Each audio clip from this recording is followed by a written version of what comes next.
Chapter 9. April 9, 1852, Hannah's Journal. I don't know how I went through my entire life without Jed at my side. All of my feelings of aloneness that I've had since my father died have disappeared, and I certainly thank God for him every single day of my life. We are now camped at the Nemaha River, and we have plenty of water and wood here. The stream is as clear and as cold as ice. This area is one of the most beautiful I have ever seen. I think if I had my choice, I would live here for the rest of my days, as the beauty is mesmerizing. As difficult as this journey is, I feel like it is making memories that I will treasure for the rest of my life. I look at the world differently now, wanting to be the best wife I can possibly be. I was thinking about sewing myself a split skirt for this journey, but I've decided against it. I want to do all I can to uphold the goodness that is my husband and his reputation. The days turned into one another as they continued their trek toward Oregon, and every day Hannah fell just a little more in love with the man she married. The 4 single men had taken to providing Margaret with meat every night in turn, and they would all eat with her. It seemed to Hannah that Jamie was taken with a sweet woman, but she didn't say that to Margaret. She knew her friend was still mourning her husband, and it wouldn't be fair to put notions like that in her head. Hannah would watch the men bring her the meat they wanted her to cook, and Margaret's face would always light up, and she would thank them for their kindness to her family. It was obvious the men were all happy to do something for her, because she truly was a wonderful cook. Every morning when Hannah woke, she would make the coffee, and then get the girls ready for their day of walking. She helped Margaret out in every way she could, but she refused to neglect her husband to do so. At the end of the day on Saturday, they gathered around to talk about their plans for the next week. Captain Bedwell told them all that they hoped to be at the Platte in another 2 weeks. I hope you will all be ready early in the morning and be ready for long, hard days.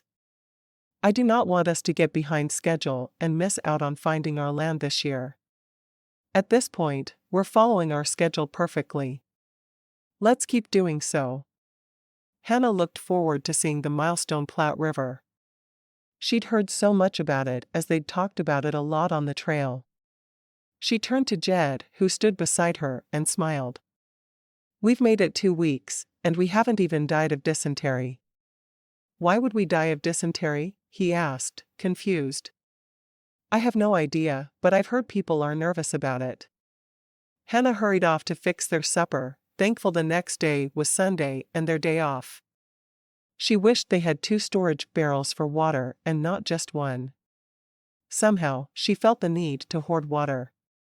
As soon as she finished making venison steaks with biscuits, she sat back and waited for Jed to return from helping the other men round up the cattle and make sure they were all close by. It was his turn to stand guard for the first half of the night, and she was going to miss having him sleep beside her. The kittens were doing well, growing more each day. They looked like totally different creatures than the ones he'd handed her back in Independence. She gave the kittens some of the buttermilk that was left after she'd made butter that day. Of course, making butter on the trail was a million times easier than making it back in Independence. She simply hung her pail of cream under the wagon, and it was butter by noontime. The wagon ride was so bumpy, she felt sorry for people who didn't get to walk. When she'd finished with the kittens, got some mending out. Jed had ripped a button off his shirt, and it needed to be fixed, because he only had 3 shirts with him. When he joined her, they ate supper together. Are you worried about standing guard this evening? She asked. There haven't been any Indian sightings, have there? We've seen a few here and there, but no one has come close enough to the camp to bother us.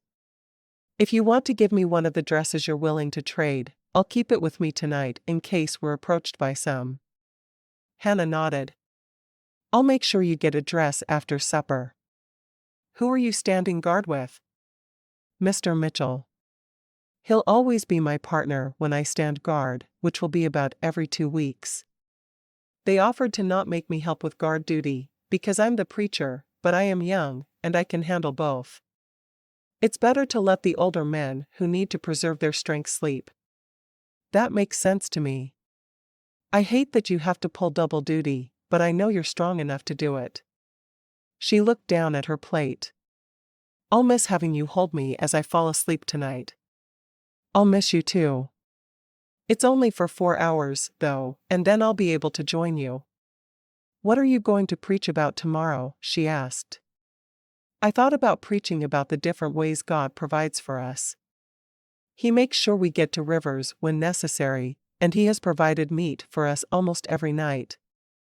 Our group is strong, and there's only been one serious injury so far. We've been blessed. We have, she said with a smile. I feel like we've been blessed by God with both the way He's delivered us through, but also how wonderful our new friends are. I hate the idea that we won't see them anymore after we get to Oregon. Do you think we can talk them all into settling in the same area with us once we arrive? He laughed. I really don't think that's possible. A short while after Jed went to start his guard duty, Hannah saw a teenage girl pass by with a peppermint stick in her cleavage. She went to Amanda's wagon. Hannah had met her, and knew her name was Edna Blue, but they were always ahead of them in the order of the wagons, so she hadn't gotten to know her. It did seem odd that she was walking about with that peppermint stick coming up out of the front of her dress, but the girl had been dressed the same every time she'd seen her. Perhaps she thought to start a fashion that way. She shook her head and got Edna out of her thoughts, going to the river for water to wash their dishes. The music was starting for dancing that evening, but without Jed to dance with her, she chose instead to work on the laundry tonight, so it would have all day tomorrow to dry. She was the only one at the river while she was scrubbing the clothes, but she thought she could see another couple sneaking by. Squinting her eyes into the darkness, it looked like Mary, but who would Mary be sneaking around the camp with? Mary hadn't mentioned to Hannah a man she was interested in, and she still said she planned to homestead on her own. It was odd. Hannah finished the clothes and hung them to dry, thankful that hated part of her week was over. Washing in the dark wasn't something she ever wanted to do. She walked back to camp and lay down in the tent that Jed had erected for her before he left, and she wrote in her journal in the tent, and when she was finished, she closed her eyes and let the music wash over her. The kittens rustled in the tent beside her, as they always did late at night. They had taken to killing birds during the day and bringing the dead critters to drop them at her feet. More than once she'd stepped on one, and she always gave an unladylike squeal when she did. When Jed returned to the tent, he found his wife sleeping peacefully and decided not to wake her, though he would have liked to. He lay down beside her, wrapping one arm around her and snuggling her close to him. Sunday morning was a lazy morning for Hannah, because she had done most of her work for the day the previous evening. She woke before the gunshot, and she turned over to find Jed behind her. She kissed his neck and woke him without meaning to. His brown eyes stared into her green. "You seem awake," he said. She nodded. "I fell asleep early because I missed you. I can get up." He shook his head and flipped her onto her back, kissing her passionately. "Why would I want you to do that?" She wrapped her arms around his neck and held on to him as he gently explored her body. She had no idea what time it was, but she certainly hoped they could do what they needed to do before the other emigrants woke. They had just finished when the gunshot sounded, and the camp started to stir around them. She giggled, and he kissed the sound away, but when he lifted his head, he was grinning as big as she was. If they could have just waited another minute or two. "I'm glad they weren't a minute or two earlier," she whispered back. She bounced off the ground and pulled her clothes on. "I'll start the coffee." She decided that starting her day with a romp in the covers with Jed was the perfect way to stay happy. "I may need to take a nap after services while all the other men are hunting." "I might nap with you," she said, wiggling her eyebrows at him. "I did the laundry last night, so there's no need for me to work all day today." There were still meals to prepare, of course, but the bulk of her work for the day was finished. "Good," he said. "I'm never going to refuse a nap with my beautiful wife." She frowned and walked out to start the fire. She didn't like it when he called her beautiful, because it always made her feel like he was talking about another woman. That wasn't what she wanted from her husband. He came out just as she was putting the coffee on the fire, and he sat down beside her on the ground. "Did I say something to bother you?" She shrugged. "I just don't like it when you call me beautiful. I know I'm not beautiful, and I always feel you must be thinking about another woman when you say those things." "You really don't think you're beautiful?" he asked, stunned. From the day he'd met her, he'd admired her hair, but the more he'd gotten to know her, the more kindness radiated from every pore of her body. "I really know I'm not beautiful. So please don't say that again." He frowned. "I say what I see. Please." She turned away and stirred the campfire, putting a pan on the fire to heat for flapjacks. She was finished talking about her appearance. He was a handsome man, and she always felt as if she'd married a man meant for another. He sat and watched her for a while, admiring her appearance. He so wished she could see herself through his eyes, and realize what a treasure he'd found when he walked into her home that first night. Instead of sitting there, he got up and walked, taking the musket with him. He never knew when he might see an animal that would be good in Hannah's stew pot, so he always went prepared. He enjoyed the variation the different types of meat brought as much as she enjoyed cooking with new things. He had walked a good mile away from camp when he saw a herd of buffalo out of the corner of one eye. He wasn't certain if he should run back to camp or run toward them and try to shoot. Deciding he had a better chance of bringing one of the great beasts down if he didn't go back to camp, he ran toward them, his musket against one shoulder. When he was close enough, he took careful aim and one of the buffalo fell. It wasn't quite weak enough, and tried to run again, so one more shot had it laying dead on the ground, while the rest of the herd kept running. He turned to run back to camp, but his gunfire had brought several of the men, who went with him to fetch his kill. "This will feed the entire camp tonight," one of the men said. Another raised his musket to shoot another, but Jed said softly, "Why kill another when we won't be able to eat all of the meat from this one? Another would just go to waste." "He's right," Mr. Mitchell said. "We don't need to be wasteful with the buffalo. One is enough for the whole camp for a couple of days. The women will work on drying it, and we'll all feast tonight." Jed was glad to have another man back him up. He wanted to leave the land as pristine as they'd found it, not littered with rotten buffalo carcasses. The men quickly went to work on the dead buffalo as soon as the herd was passed. They skinned it, cut it up, and carried the meat back to camp. It took hours to get that much meat into small chunks, but they knew the meals they would all get from it would be worth it. Jed carried a choice roast back to camp and presented it to Hannah. For a moment, she looked repulsed, and he remembered her background. Then she took the meat from him and put it in the Dutch oven she had, and put the pot right into the fire. "Buffalo?" she asked after the meat was settled. He grinned.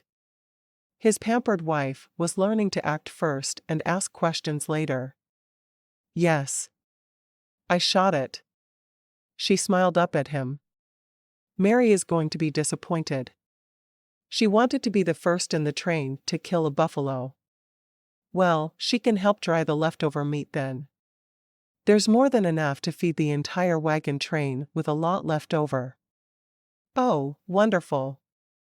I will help with the drying, since I've finished my laundry already."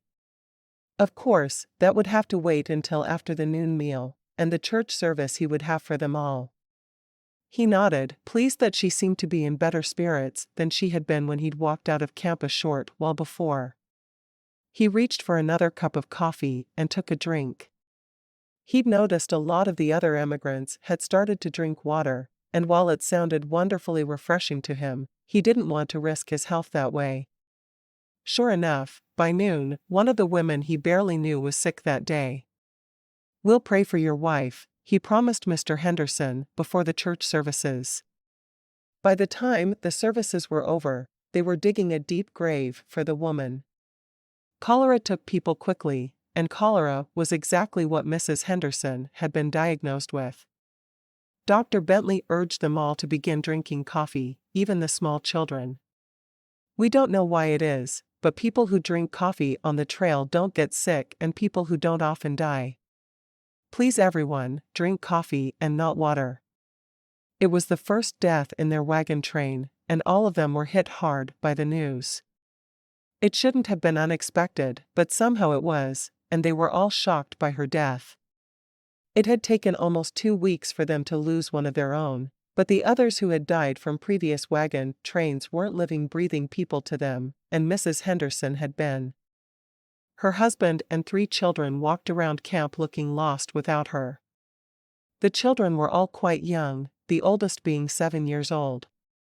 When Hannah saw them just after the funeral, she stopped and took Mr. Henderson's hand consolingly.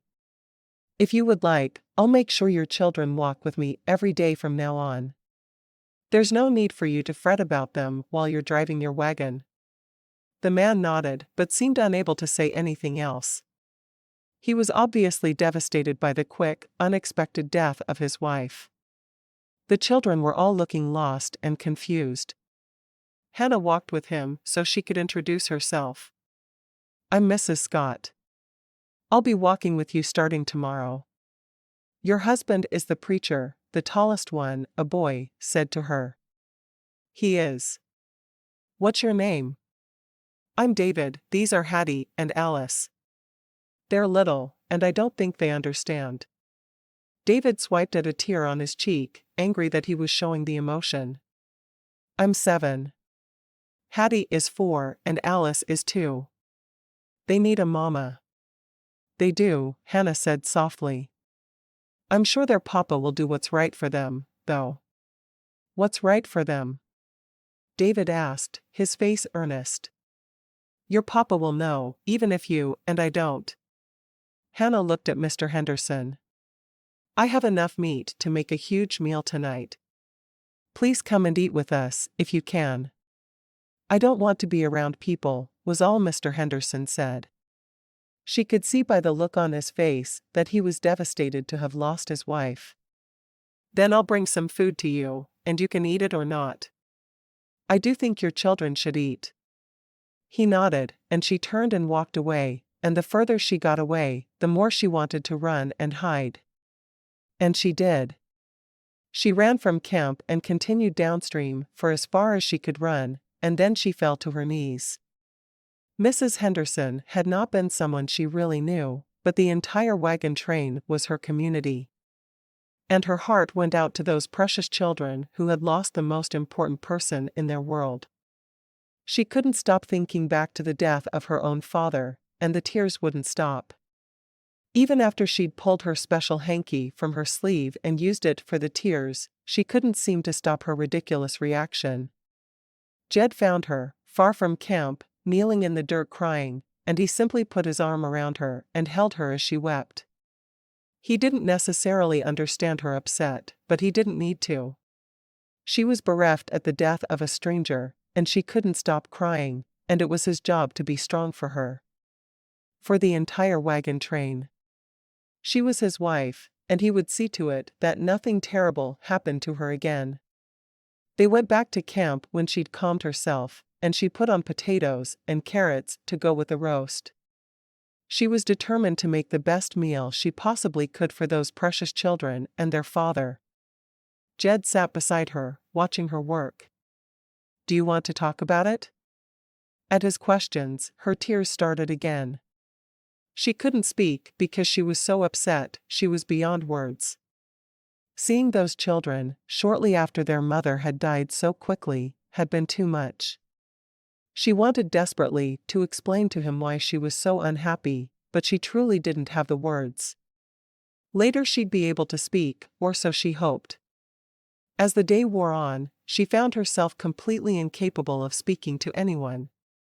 Mary came by, and when she asked her why she was sad, Hannah started crying once again, shaking her head when the words wouldn't come. Once supper was cooked, she took a portion for her and her husband, and she handed him the pot and nodded in the direction of the Hendersons' wagon, hoping he'd know he was supposed to carry it over to the other family. "I'll take this to the Hendersons," he said. "They'll have food to eat on this most difficult of nights." She nodded, and she sat waiting for him to return before she ate. As soon as he was back, he took her hand and prayed over their meal for them, asking God to help Hannah with whatever was making her so terribly sad. As she ate the meal she'd fixed, she thought about the laundry Mrs. Henderson had done that morning. She'd seen her working on it when the stomach ailment hit her. After supper, she would go over and take down the laundry and fold it for the bereft family. When she stood to go to them, Jed took her arm, shaking his head. "No. You can't go there and help them. You can't even help yourself right now." She nodded, but she wasn't pleased with his answer. She had never been an obedient woman, but it didn't take her long to know he was completely right at that moment. She couldn't go there and cry as if she'd been best friends with Mrs. Henderson, because she hadn't. Not at all.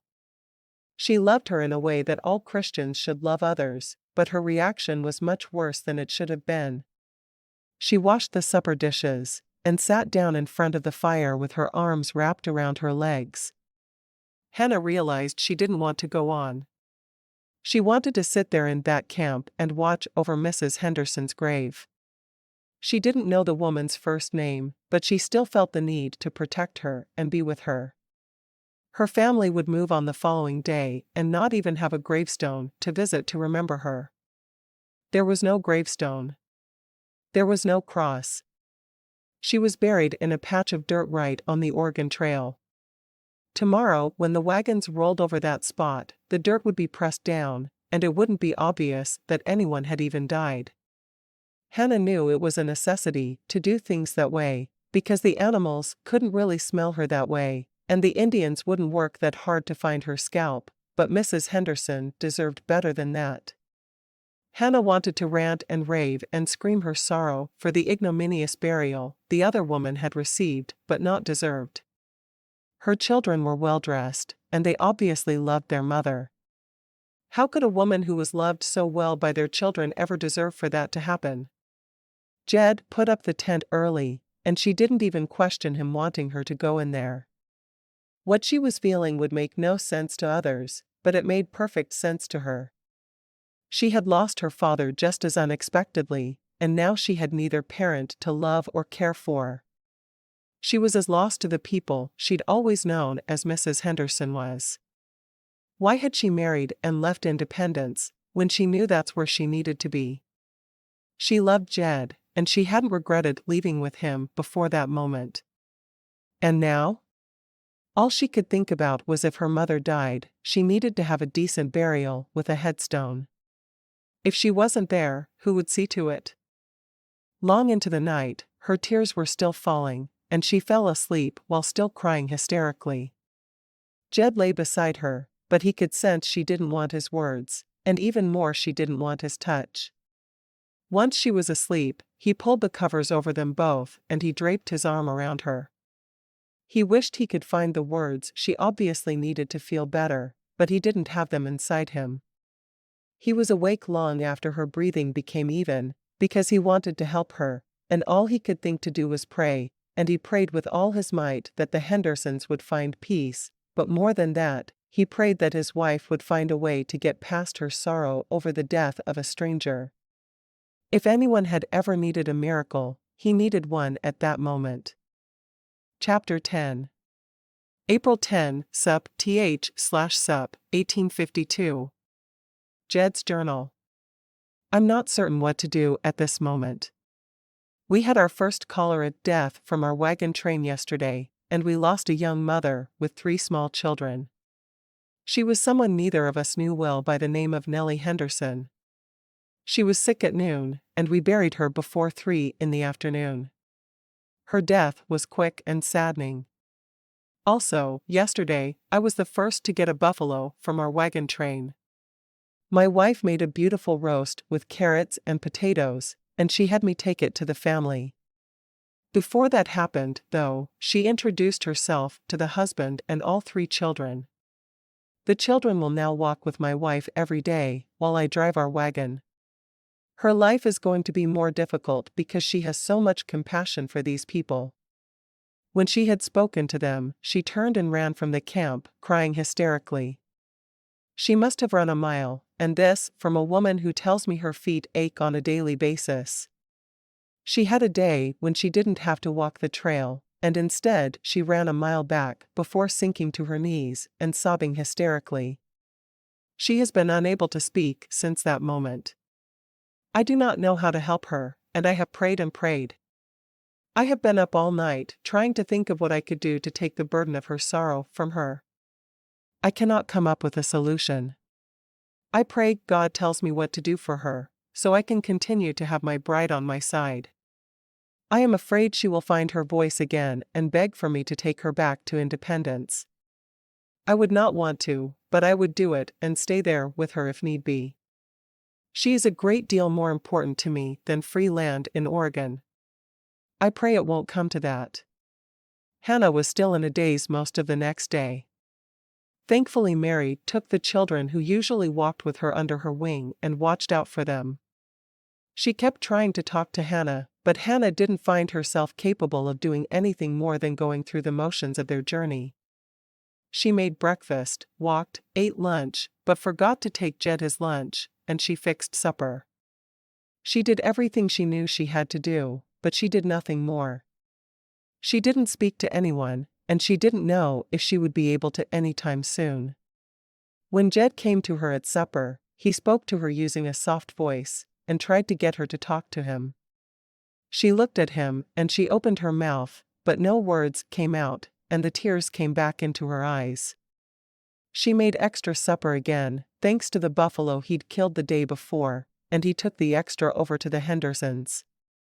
When he returned, he told her they needed to go for a walk so they could talk, and she simply nodded, willing to agree to anything. There was nothing left inside her but sorrow, so it was easy to go along with him. As they walked, he tried again to speak to her. "Hannah, I'm getting really worried about you. Are you feeling ill?" She shook her head. "Are you angry with me for something?" Hannah again shook her head, more emphatically this time. "I need to know what's happening. Why have you stopped speaking?" She opened her mouth and tried to speak, but the words seemed to catch in her throat, and she was unable to force them out, even after putting a hand to her neck and trying to force them out of her mouth. He took a deep breath. "Are you willing to continue toward Oregon?" She stopped walking and looked at him for a moment. She didn't know if she was willing to keep going. Did he want to take her back to independence? Was she too defective to continue along the trail? "Do you want to go back to independence and live with your parents?" he asked, hoping she would be able to respond to something. She shook her head. "Do you want to go back to independence to live with me?" She wasn't sure how to answer that question either. She put her hands in the air, face up, to express that she just didn't know. On one hand, she wanted to run away from the trials and death that came with life on the trail. On the other, she wanted to continue on with him, to prove to herself she could do it. When they got back to camp, Jed went to fetch the doctor, determined that a cure for her would be found, whatever it was that was wrong. When the doctor approached Hannah, she waved him away, but Jed refused to let him leave. "She hasn't spoken since yesterday afternoon. I've seen her open her mouth and try to speak, but nothing comes out. You have to find out what's wrong with her." The doctor frowned, but he put a hand on either side of her throat. "Open your mouth." Hannah did everything she was told to do. "I can't find anything wrong with her." Dr. Bentley frowned at Hannah. "Hannah, why won't you speak?"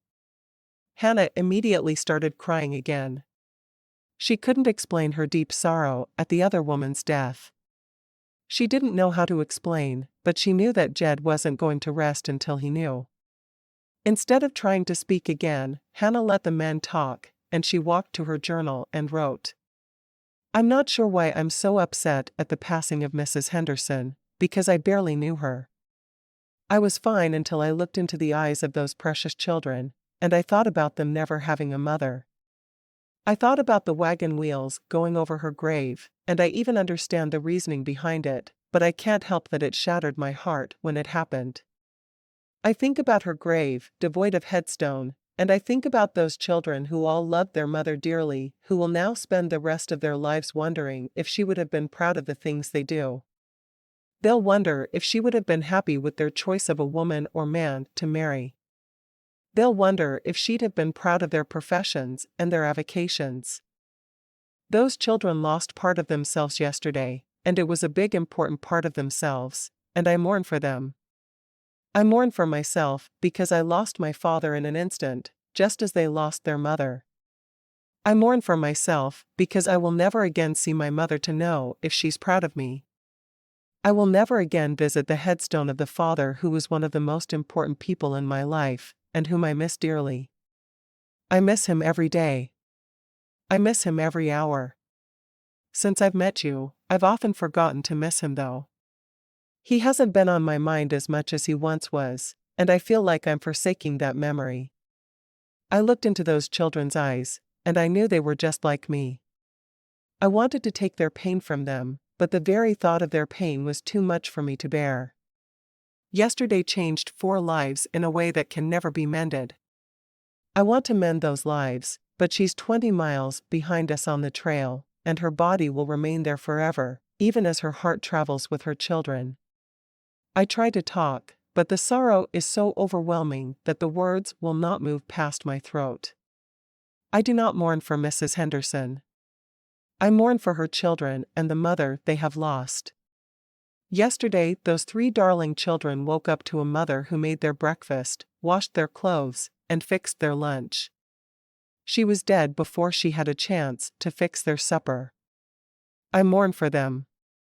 I mourn for my father, but mostly I mourn for myself. Please give me time to do what needs to be done, and to get myself back to where I need to be. Only time can heal the deep sorrow that has washed over me. I will do what I need to do in the meantime, but I may not be able to speak. When she'd finished writing the passage in her journal, she carried it to her husband, and showed him where to start reading.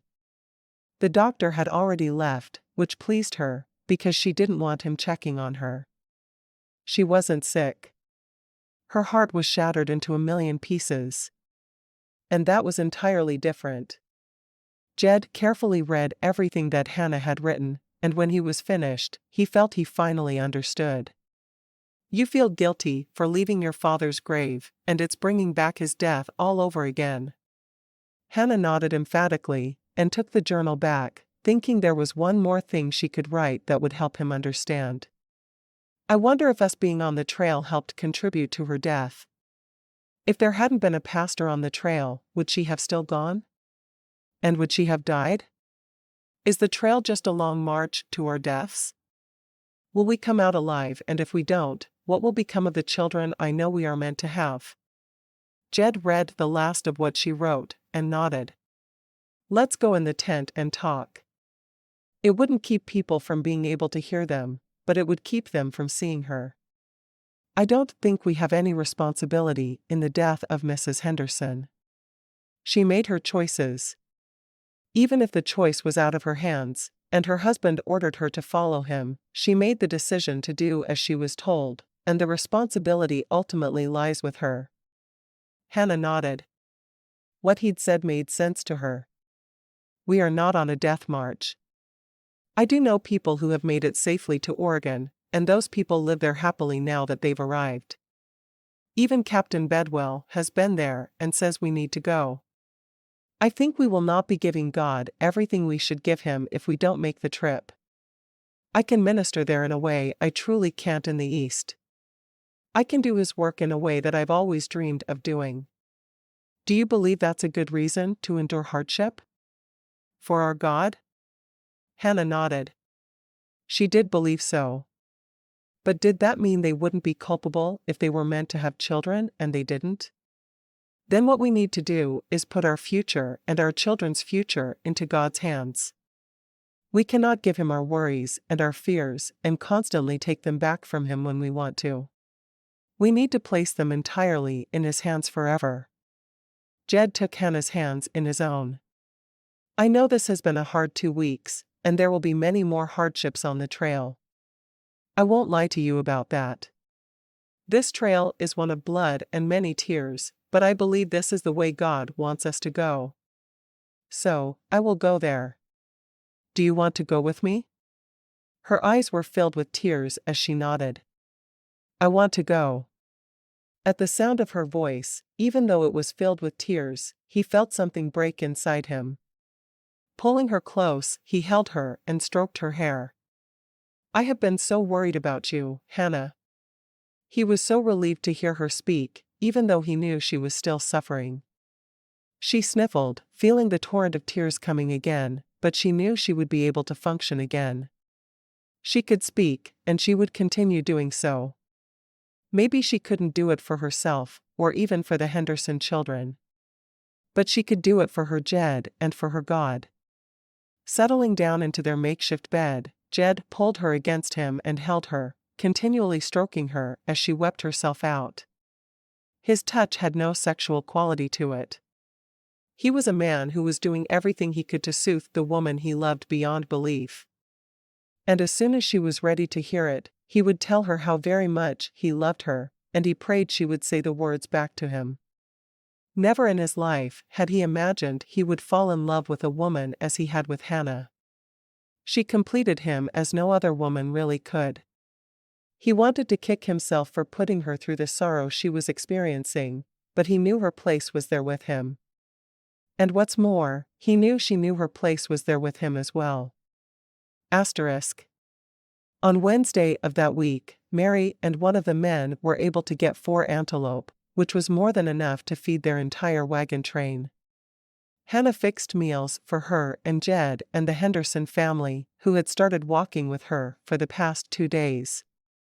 When she'd finished the meal, she gave the Hendersons' portion to Jed, and he carried it to their wagon, which had begun parking on the other side of Margaret's wagon, because it was easier for Hannah to deal with the children and get meals to them.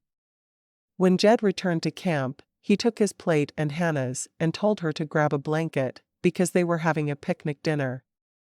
She had no idea why he wanted to have a picnic when to her, every meal she'd ever eaten with him, save 2 that had happened at her mother's house, had been picnics. She grabbed the blanket and followed him though, and he stopped at a spot under a tree, and she spread the blanket as he wanted. She sat down and took both plates so he could sit on the blanket as well. She wasn't paying attention as he went to sit, and he sat down and handed her a bouquet of wildflowers. Oh, Jed. They're lovely. Thank you. He'd never given her flowers, but he'd never really had the opportunity to do so. Do you think those flowers are any less pretty because they aren't roses? He asked. Of course not. That makes no sense. Well, what if I said there are women who are roses, and yes, they're beautiful, but they're not always the flower that attracts you the most? What if I said a wildflower is a great deal prettier to me than a rose? She shrugged. I don't see that being a problem. She had no idea what he was trying to say to her. To me, you're a wildflower, Hannah. You're not a rose like many of the women in the East think they are. You're a woman who has a unique beauty all your own. You are the most beautiful of women to me. Because you look different. Because your inner beauty shines in everything you do. The past few days have been very hard for you, but you never once failed to make a meal. You never once failed to cook for a family that just lost its mother. You're a beautiful woman, because what you do makes you beautiful. She sat for a moment, thinking about what he'd said. So, when you tell me I'm beautiful, you really aren't lying? He shook his head. I would never lie to you, Hannah. Your inner beauty is something like I've never seen before. I love the inside of you and the outside of you. She slowly nodded, smiling. I love you too, Jed. I love you so much. I'm sorry I wasn't really communicating with you when I got so upset, but I needed time to work through exactly what I was feeling. Now that I've taken that time, I know I'm where I need to be. On the trail to Oregon with you at my side. Jed smiled. I'm glad. I told myself that if you needed to go back to independence to be able to smile again, then I would take you back to independence. I would live there with you for the rest of my days if that's what you needed to be happy. It's not what I want. I needed to come to understand that no matter where you are, and no matter what you do, if you are doing your best to follow God's word, then you are doing the right thing. We are doing the right thing. God will bless us for that. I agree with you. He took a bite of his supper and smiled. Wonderful supper as always. It's hard to believe it was less than 3 weeks ago that I first laid eyes on you, and you were convinced you would never be able to cook over a campfire. Look at you now. She laughed. I had Mary and Margaret to help me. They are wonderful people, you know. I do know that. They've helped you in a way I never imagined when I first met you. Now you can shoot a musket, and you can skin a rabbit like it's nothing. And the kittens. They've grown so much, and you've managed to train them to follow along with you. I don't know that I trained them. They just know I'll feed them, so they keep following. He smiled. Well, either way they follow us. We're not going to have any mice problems when we get to Oregon, you know. Hannah nodded emphatically.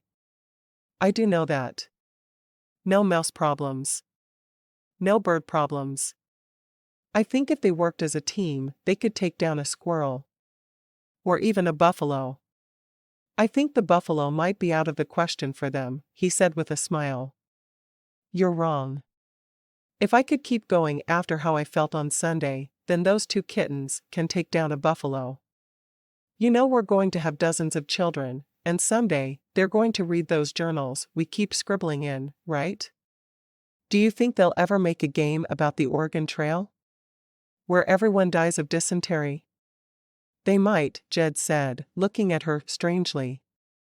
But it would make more sense if the game had them dying of cholera.